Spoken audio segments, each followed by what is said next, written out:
समय की बात है। सड़कों पर रहने वाले अधीर का जीवन एक सरलता और उदाहरण की कहानी बन गया था। उसका एकमात्र ख्वाब था अमीर बनना।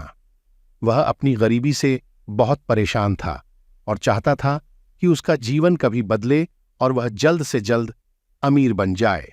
अधीर का दिल उसके गांव के पास रहने वाले दूसरे अमीर व्यापारी विक्रम से बहुत अधिक लालची था। लेकिन अधीर के मन में यह गलतफहमी थी कि आमिर विक्रम लालची हैं तो मैं भी लालची हो जाऊंगा, जबकि विक्रम लालची बिल्कुल नहीं था। वह बहुत ही समझदार और लोगों की मदद करने वाला इंसान था।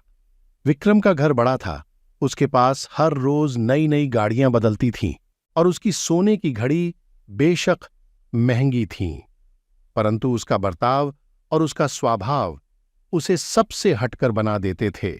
एक दिन अधीर का लालच इतना बढ़ गया था कि ने तय किया कि वह विक्रम के बराबर बनेगा।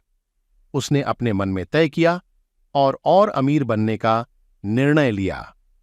उन्होंने सोचा कि यदि वह विक्रम के जैसा होता है तो उसे भी यह सब मिल सकता है जो उसे चाहिए।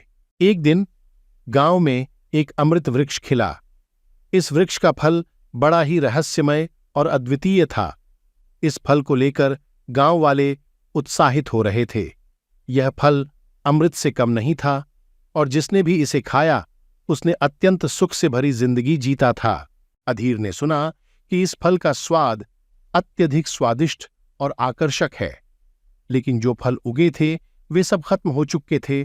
उसने तय किया कि वह भी इसे पाने के लिए पहाड़ों की ओर निकलेगा, चाहे जो भी हो।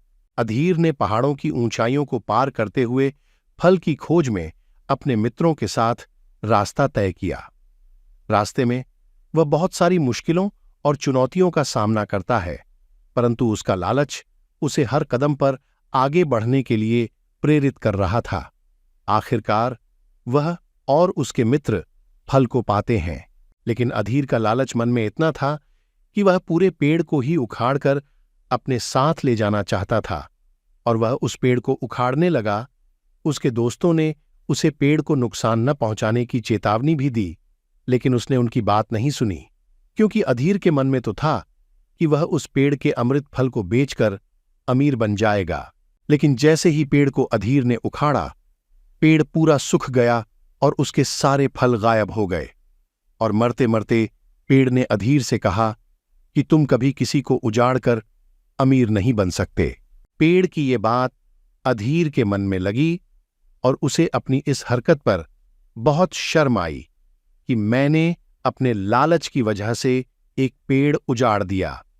और उसने पेड़ से माफी मांगी और खुद को सुधारने की कसम खाई कि वह कभी भी पैसे के लिए किसी को नुकसान नहीं पहुंचाएगा।